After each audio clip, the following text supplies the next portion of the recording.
Hey, my name's James Nicholson and welcome to my YouTube channel. In this video, I want to talk about what's going to happen to stamp duty on second homes. Now, earlier this week, we made a very popular video. 200,000 people watched it. 6,000 of you guys that watched the channel commented on it. And that was all about property value tax. Now, this is something that the government is mulling over and looking to potentially bring in that would replace council tax and would replace stamp duty. But what would happen to those second homes and buy-to-let purchases? Well, this video, I've got some answers for you. Now, if you're new around here and you haven't done already, do make sure you subscribe to the channel over there and hit that bell notification. We're on the way to 50,000 subscribers. And by subscribing, you'll get all the latest house price news, interest rate news, property investing news, and much, much more. And let's get some views on this video, because I think people need to know what's going on with all of these proposals by the government. Your part's simple. Smash like, tickle like, do something to that like button. That helps with the YouTube algorithm, and that really does help the channel grow. So, this week, one of our most popular videos this year was when we talked about the property value tax. And that's something that the government is looking at putting in. And basically, in a nutshell, what they're saying is property sales, so new property sales that are over £500,000, you would then move away from council tax and away from stamp duty, and you would pay a yearly charge, and that would be between 0.5% and 0.8%, dependent on the value of your property. Now, that benefits people with smaller properties. They would probably stay on the council tax banding if they didn't shift across to this. So they wouldn't be paying nothing, just to be clear. But where it really hits people is on those bigger properties. And if you had a multi-million-pound house, you could be paying tens of thousands of pounds every single year. And that isn't, in my opinion, fair.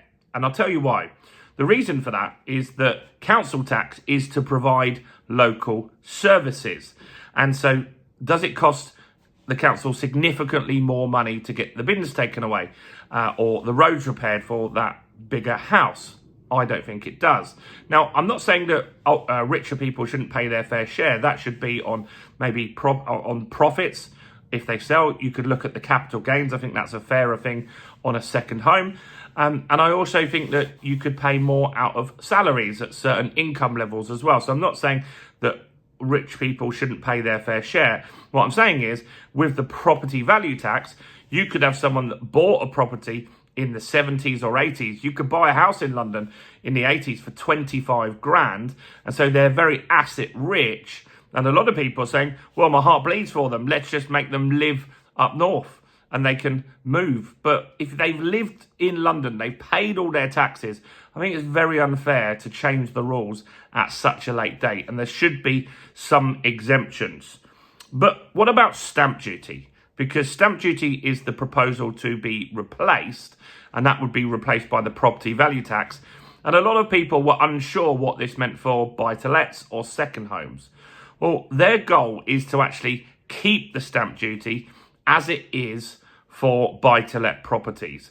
And so right now, that means there's a 5% surcharge on your stamp duty bill. And this came in, I think it was October.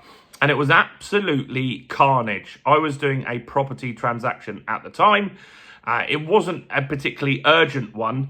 And I remember I needed to ask my solicitor a question. And they kindly said, could you wait until next week? Because it is insane at the moment. So basically the government said to people, you've got 24 or 48 hours, I think it was, to get your transaction done. And if you didn't, you had to pay this surcharge. Now, there already was a surcharge of around 2%, but this was a big jump. And solicitors and everybody had this carnage where people were trying to exchange contracts when maybe they weren't ready, that maybe there wasn't searches back. Everyone was fighting to get deals over the line, because if they didn't, those transactions were just going to end, and that wouldn't have been great for big chains and also residential transactions, because someone could be buying a buy-to-let property, but in that chain could be multiple residential properties as well. They didn't have that urgency, but they would have known that, look, we need to keep this chain together, because if we don't, then the whole chain's going to fall apart, which will be a nightmare. So as it stands, stamp duty at the moment on residential on the first 125 grand is 0%. So if you're a buy-to-let investor, that means you just pay the surcharge, which is 5%. It's 2% on anything over 125,000. That's up to 250 grand. And that is basically meaning that some properties you're going to get, for example, 250 grand up to 925. The stamp duty is 5% at that level. And then suddenly you've now got an additional 5% on top. So that's 10% tax up front that you're paying on a property. That's not really going to stimulate the market. So this stamp duty hike has put a lot of investors off growing their portfolio. And it's very ironic, in my opinion, because sometimes I'm making content where I'm saying, look, the government's got the Renters' Rights Bill. They're going to get rid of Section 21. They're going to give you EPC legislation saying you might have to spend £15,000 doing up each of your properties, getting them as close to a level C. But then I'll make another video where the government seems to contradict themselves, where they're saying, we need landlords. We'll give you guaranteed rent for 20 years. Or yesterday, I made a popular video where I talked about the fact that the government is seriously looking at how can they get more HMOs, because the government has said, look, we cannot put people in hotels much longer. We need to, one, reduce the bill because it's very, very expensive. But also, people are getting very frustrated and very unhappy.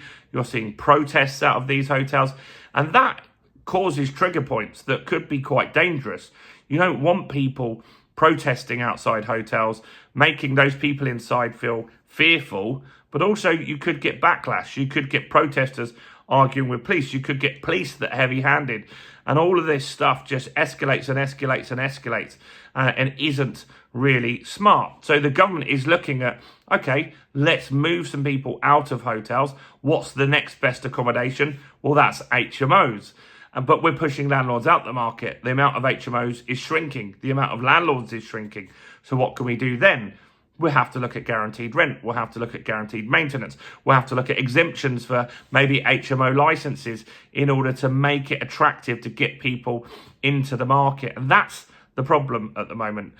It isn't really a smart solution. On one hand, they're pushing landlords out the market, and 30% of them have quit over the last few years. On the other hand, they're saying, we need you to help us right now while the private rental market is shrinking, while rents are going through the roof. It's an absolute mess. But I thought I would give you that update and clarity on what they're thinking about on stamp duty. I think it's important to really understand what their thought process is, what their mindset is.